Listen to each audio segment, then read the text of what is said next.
My final guest of the day is a very dear, close friend of mine, Dr. George James. If you have been following Shareable, my podcast, you will know that George has been a guest of mine. You will always see us like total bromance out every time we see each other because we are mutually big fans of one another. And I brought him on for the final session today to talk about a really important concept that I think doesn't get nearly enough traction and enough. It's not discussed enough in leadership circles and in leadership books. I think this is something that I don't know if I've almost ever seen it in a leadership book, honestly, which is why I wanted to include it. And that's the conversation around self-care. So I'm going to bring George in right now, and we're going to talk about this. Dr. George James, my man, it is so good to see you. Oh, wait, you're muted. You're muted. Of course I'm muted. I'm so hyped up. I'm excited. Let's go. Hey, Jeff. I'm so excited to be here with you, man. Dr. George James, man. It is so great to see you. How's Leapcast been going? Oh, Leapcast has been going extremely well. Thank you for all of your guidance and the input that you've given me to just prepare and to be ready for it. I love having conversations with people, interviewing my guests. But like any great thing, there's been some obstacles. I had some production issues. And along the way, you're going to have some challenges.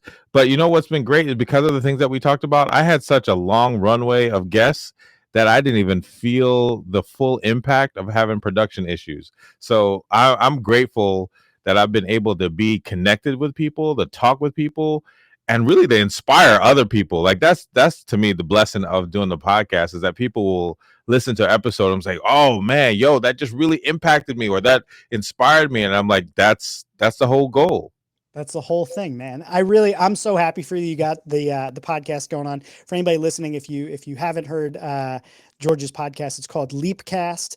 It's on iTunes and wherever you get your podcasts. I was actually a guest on Leapcast. I'm very proud of that. Yes, it's coming up. It's coming up. So it's a deep dive into leaders, entertainers, athletes, and performers. Specifically talking about, mental wellness and is that the term you're using, mental wellness? Yeah, I use mental wellness. I figured, it covers mental health, it covers wellness, it covers a whole bunch of different things. And what I've loved is how people then define it and then shape that. And then I've used other terms. So yeah, that mental wellness is what I've been using. I love it, man. So you're talking to the exact group of people, I feel like, and going through a lot of what they're going through that I'm trying to address in the book, which is that being a leader is a challenging role. It's a thing where you have to sometimes take on other people's burdens. You have to take on your own burden. Taking on other people's burden is your burden at times. There's motivation, there's performance, there's imposter syndrome. There's wondering whether or not you know enough to be able to show up in that conversation, whether you have the skills to lead people, whether or not you handled that conversation right, or if it's going to take down your company. There's like so much that happens in your head as a leader on a daily basis of having to step up and take that lead, that it's a tremendous amount of pressure. So I wanted to talk to you a little bit about self-care and leaders and why that's an important thing to think about, because we don't really talk about that in leadership. We talk about performance. We talk about how to get the most out of your people. We talked about conflict resolution. All the things that we talked about prior to our conversation just now were all the things you typically think about as leaders: goal setting, strategy, management, conflict resolution. Okay. But what happened to the leader at the end of all that? How do we look at ourselves in the mirror and say, was I the person that I wanted to be today? So talk to me about some of the things that you've seen that the leaders you've gotten the chance to talk to. What are some of the common things that leaders come to you and say, this is something that I've struggled with? Jeff, I'm so happy that you included this in the book, included this in this day, and having the opportunity to really talk about it is just really amazing for a few reasons. We're almost 2 years into the pandemic, from the shutdown in the US with the pandemic. And I would say probably the biggest thing that I've been talking about in this 2 years has been self-care. How do we deal with our own anxiety? How do we deal with the unknown? How do we deal with stress at work? How do we deal with racial injustice? All those things have been really linked into how do we take care of ourselves. And when I've been consulting, whether it be a media company, whether it be a top a Fortune 50 company, whether it be a school or an individual or a student at college, it's been around self-care. How do we take care of us so that we can weather the storm, deal with the obstacles, be there for our family, our loved ones, our coworkers, the people that we work with, and the people that we work for. It all comes down to self-care. And when I think about, in particular, what I've loved doing with this podcast, or talking to leaders, entertainers, athletes, and performers, I've seen how important and essential it is for leaders, entertainers, athletes, and performers to really think about self care, and not only think about it, embody it and embrace it and go after it. Because for some reason, it's been countercultural to actually dig into self care, and it's just been amazing trying to help people to do that a little bit more in in their fields and what they're trying to aspire to.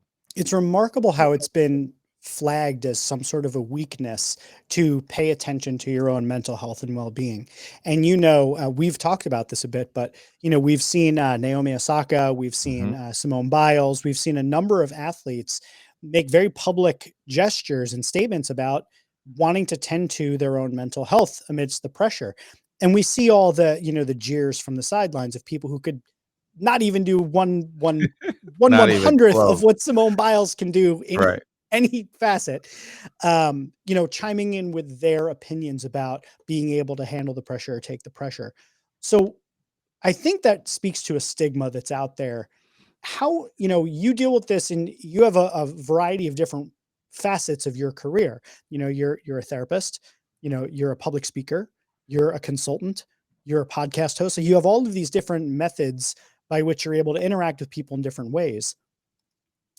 Give me the pulse of things. Do you see that the culture is shifting slowly? Is it shifting rapidly right now? Like, are we at a stage where we're going to see things begin to rapidly change around this, where the stigma might be dropped and we can have a more open conversation about this? Or do you still feel like we have a tremendous amount to go?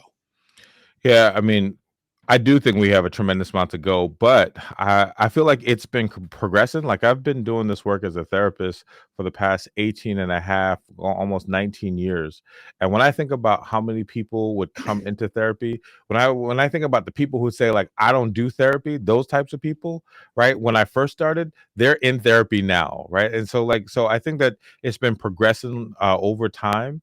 And in the past maybe almost 2 years with the pandemic, racial injustice, and economic struggles, I think it has gone up like a real significant amount. And so I'm hoping that people will push through that even more. And when I think about self-care, especially like what I've been doing and the people I've been working with, just preparing for today, I remember hearing something about particular LeBron James and what he does for his own body, right? To be a peak performer, to be one of the greatest, to be a top athlete, he spends $1.5 million on his body a year, right? That includes nutritionists, chefs, exercise, diet, like all of that combined. And I would hope, right, maybe included in that is some coaching for his mental, for his emotional well-being, for his mental wellness. Because to be at the top of the game, my belief, and I think your belief, is that if you don't take care of yourself, if you don't invest in yourself and your self-care, it all fails. It falls apart at some point. And sometimes it falls apart when you don't want it to, when you are in the midst of trying to succeed and be great, and all of a sudden your body, your mind, your emotions falls apart, which is why self-care is so important. You brought up a couple times now, like just the variety of different factors, the pandemic, racial injustice, and some of the things that we've seen just in recent years that have been very high profile. And I wanted to ask you what you thought the the specific aspects of self-care that reveals or has revealed recently. That there's the issue of the pandemic, which affects virtually everybody, but some groups more than others. And then you see the very high profile racial injustice cases, police violence, things like that. There are people that are in leadership roles that I think are often feel like they have to put those sorts of things to the side because they're at work. Mhm. I was wondering if you could talk about the impact of what that does to someone and how you might suggest we rectify the culture so that maybe we don't run into that. Yeah, I'll share a couple things, including a personal story. I think that what happens is that we don't really put that stuff to the side. As a therapist, like I talk to my clients all the time, and it's there. It's on their mind. It's in their bodies. It's in what they eat, or it's in how they treat their family or children or loved ones. It shows up. And even shows up at work and how we treat our colleagues or those that we might have to manage, which is also why I love your book, because it's really saying that we need to think about that because it shows up in our everyday life and way of being. And some of the companies that I've had to consult with, they've shared openly, the workers there, of how they're struggling. And I remember one conversation I had where one lady was like, especially when everything was virtual, she found herself going from early in the morning to late at night, barely having a lunch or taking a break, barely getting to the bathroom. And then she said, like, you know what, I can't do this anymore. I'm going to take a break every so often. And she ended up taking 4 breaks a day. And each time she took a break, she went on a walk, and she would walk for a mile. So she got 4 miles in, which was different than what she started off. And that just talks about how we have to shift it up to get some self-care in so that we can perform at a higher level. The personal story is, I remember when I was finishing up my doctorate program, the last thing you have to do is a clinical internship. Was basically you're working for a year. And I was working at a counseling center at a university. And at the time I was doing that was the same time that the protests, which then turned into riots, happened in Baltimore, really around the case of a young black man who was hurt and then killed in that situation. I think it was Freddie Gray Freddie that Gray, right? yeah, Yeah. during that year. And in the midst of that was also during those 2 years was there was multiple shootings and murders and killings of black men, mostly by police officers, and then so many things were happening during that time.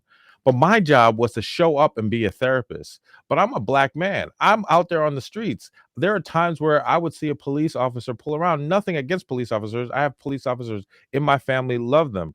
But I would feel anxious and nervous just by having somebody behind me. But I still had to deal with all those things and show up and be there for other people.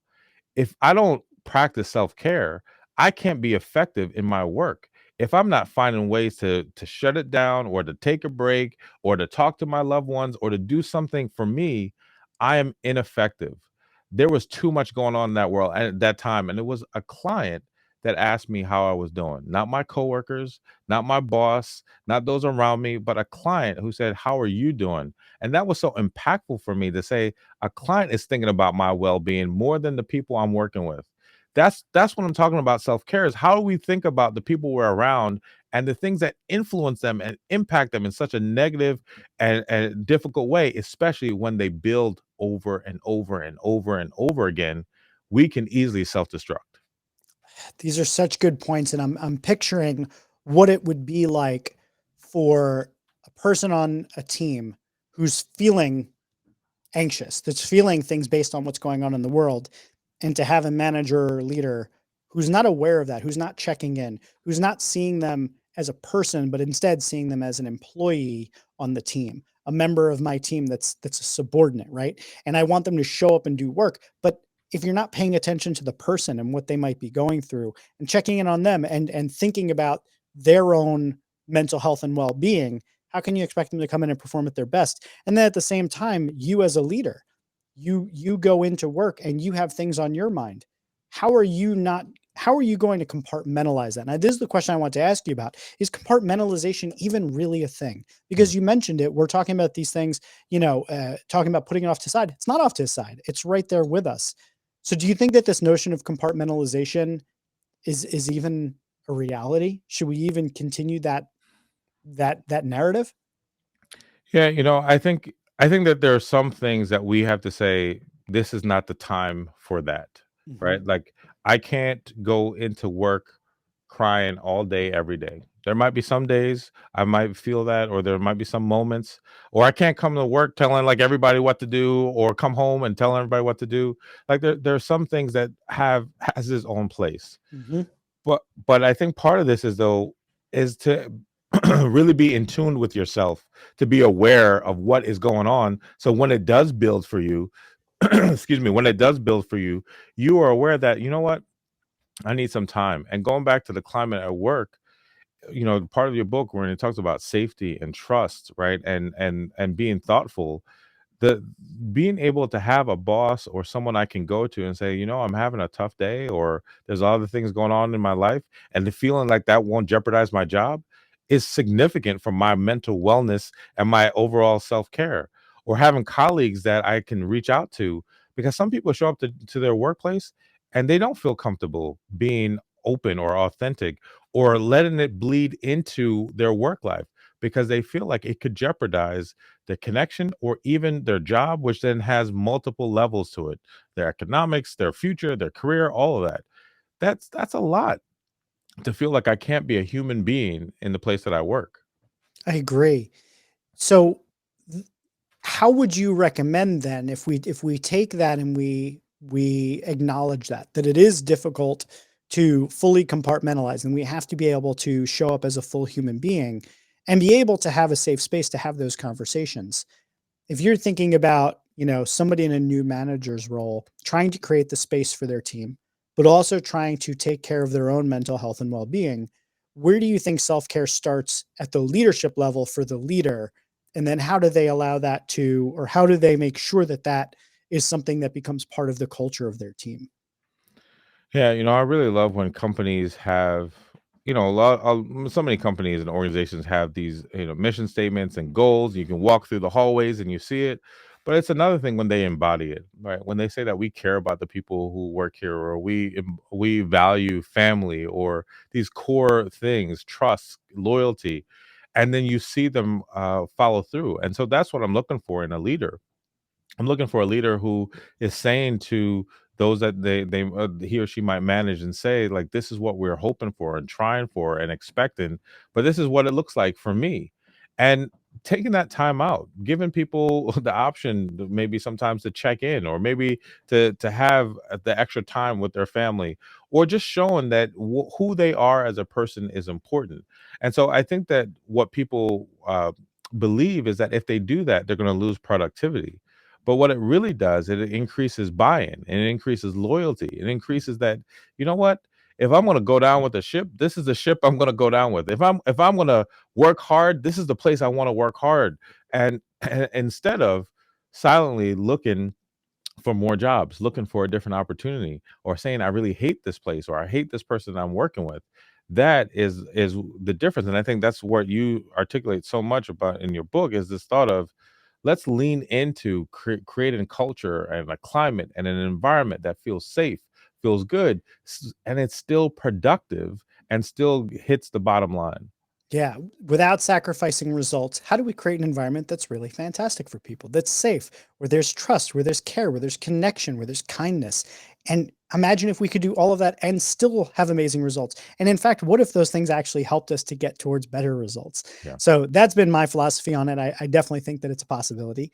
Um, so let's break down self care a little bit, because this is a world that you live in, is Hmm. the world of mental wellness and helping people to take the time to indulge in self-care. And that's going to look different for a lot of people, but let's take just an example of a new manager comes in. They've been at the job for say 6 months. They're working really hard. They're connecting with their people. They're dealing with some conflicts, maybe some disengaged people. Sometimes they don't feel up to the task. Maybe they have a little bit of miscommunication with their boss. So overall, things are good. They're working, but it's a lot of pressure and it's a lot of stress. What are some of the ways that you would encourage a leader in that role to start thinking about self-care for themselves? How would they go about looking after their own mental wellness?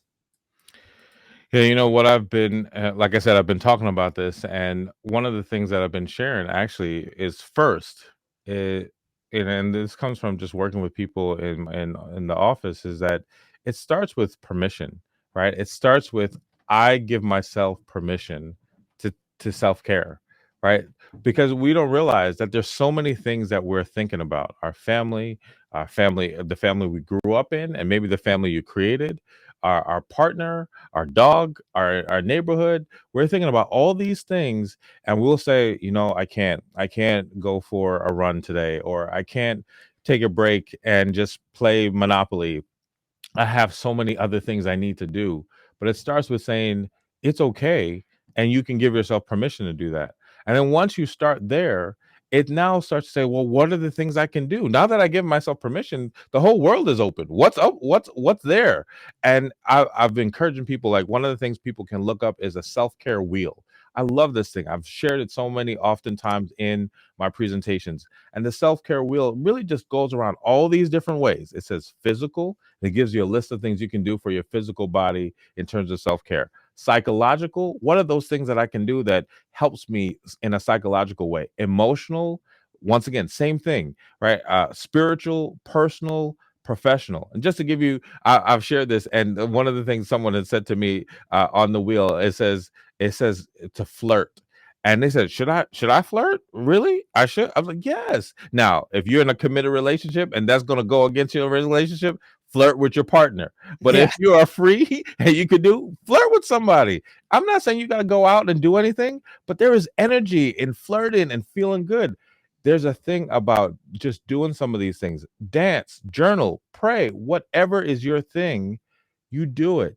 And there's a way it creates such good, positive, amazing energy that it becomes contagious. Now you're the boss or the leader that I want to be around. You're the one that I want as a mentor. You're the one that I want to learn from, and I'm loyal to you and the organization.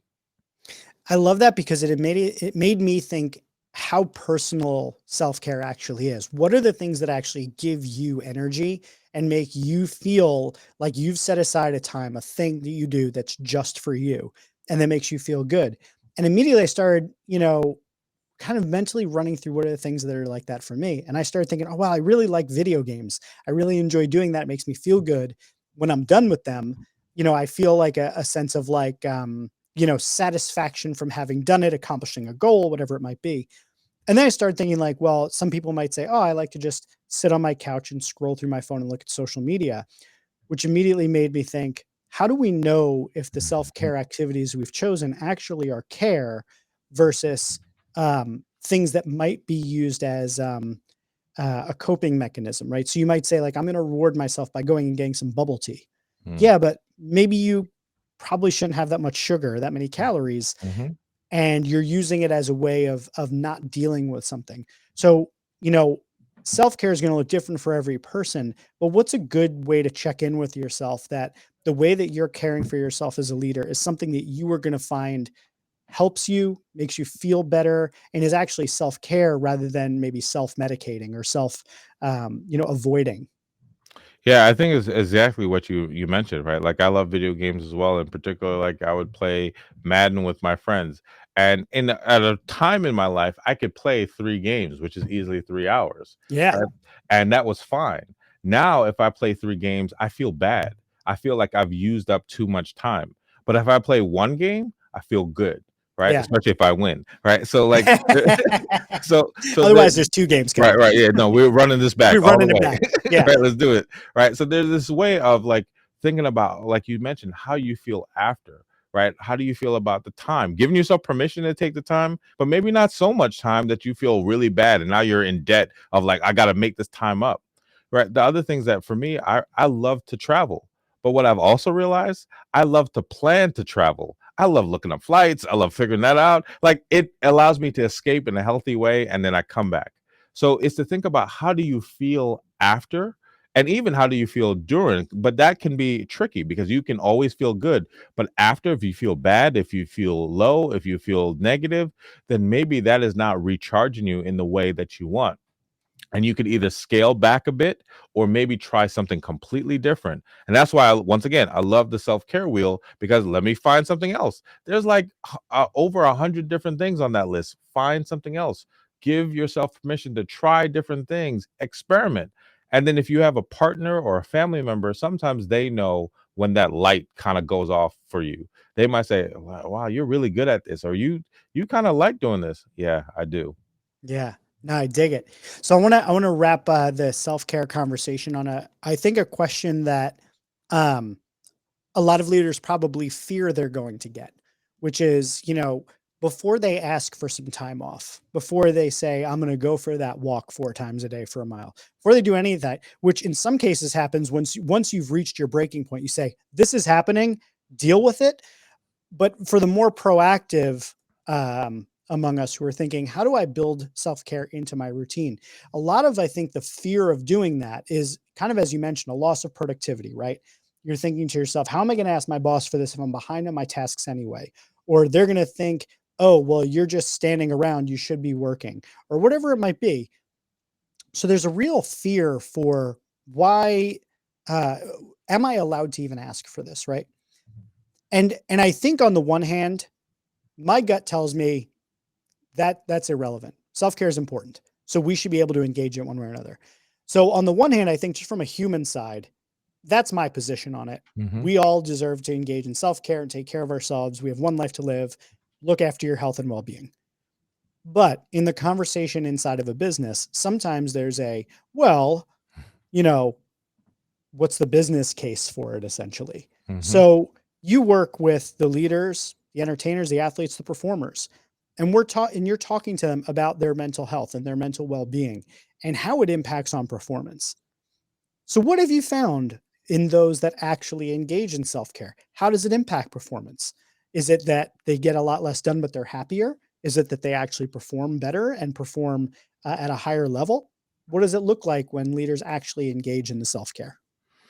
Yeah, I really love, what you just shared and framed. One, I think that self-care doesn't just have to be during our work hours, right? Like if we just said we're only going to self-care when we're working, then Yeah. we're also missing it. So there's a personal responsibility of, is there a way that I can do it at home or before work, or as well as during the work hours or during the times when I'm at work? But what I've seen with, the folks that are high achievers, people who are just doing amazing things, is that they are talented, they're skilled, and they find a way how to balance this skill and ability with also tapping into the anxiety of, will I perform? And the anxiety of the moment, the big lights.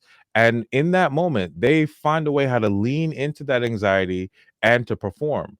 But the challenge though is, somewhere or another, they also have other things that they're doing that might not be healthy for them. For some people, that might be they're drinking too much, or maybe they're using substances, or maybe they're just negative to the people around them. That's the part where self care comes in, because when their self care is there, they're not maybe as destructive. Because what I've seen is that sooner or later, the one drink turns into five drinks, turns into 10 drinks. The negative behavior, the hostile behavior, the hurtful behavior escalates. And that's where self care is needed. But so many times we either give people a pass or we say it's okay. But if they were doing self care, they might not need that as much or indulge in that as much, and can still perform at a high level. Take it. I take it. George, thank you so much for coming on and joining me on my book launch day.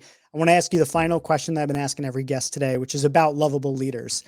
And I think I have a gut feeling of who you're going to say You here. already I, know. I already know, but I still love hearing it. So when I say lovable leader, in your mind, who from your past or present really comes to mind? And why would you put that label on them? Yeah, the reason why Jeff already knows is that the organization that I've been a part of for the past 18 and a half years is Council for Relationships, and the person is Dr. Steve Treat. And Jeff has been an amazing connection and member of that Council for Relationship community. And I say that because when I first graduated and looking for a job, I honestly was looking for someone that looked like me to be a mentor, a black man in particular. It was hard to find. There was lots of other obstacles. And so I wouldn't think in my mind at that time that my mentor would be a white man who was at least maybe 20, 30 years or more older than me. And he was the CEO of, at the time, the guy was busy doing a lot. And when you talk about lovable leaders, that he, in my mind, he had no business making time for me. He had no business saying, if you need help, just let me know.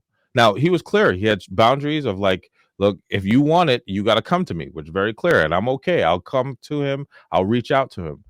But over 18 and a half years, I've been able to have conversations with him. I've been able to talk about personal as well as professional, as well as the in between of that. He's been able to challenge me and encourage me. He's opened up opportunities, whether it be media, whether it be consultant, whether it be larger than I could ever imagine. The biggest check I've ever received was because of his opportunity that he opened up for me.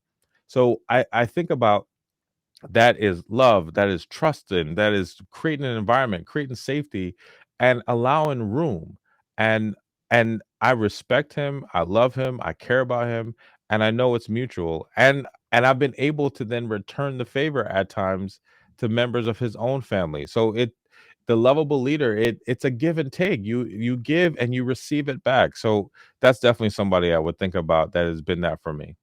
That's amazing. And I knew you were going to say him for a lot of reasons, but also I know you have a relationship with him. I've actually never met Steve.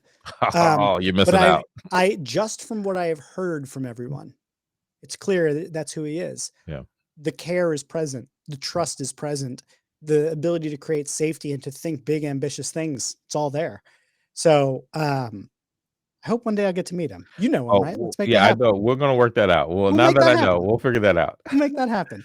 Well, George, thank you so much for coming and closing out the day one of my launch event and for being here, being in my corner, supporting me, championing for me.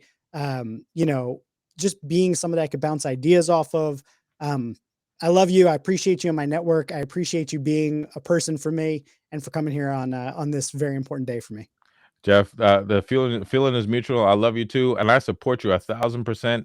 You've given such value to me, and I love the opportunity to do that in return. I love you, this book, and what you're doing, and the impact on the world and leaders all across. So I'm excited of what is happening now and yet to come. So the fact that I'm here is awesome, and I'm humbled and honored. So thank you for this opportunity. Amazing. Thank you so much for coming. We will talk soon. I'll see you Cool. soon. All right. All right. Have a good one.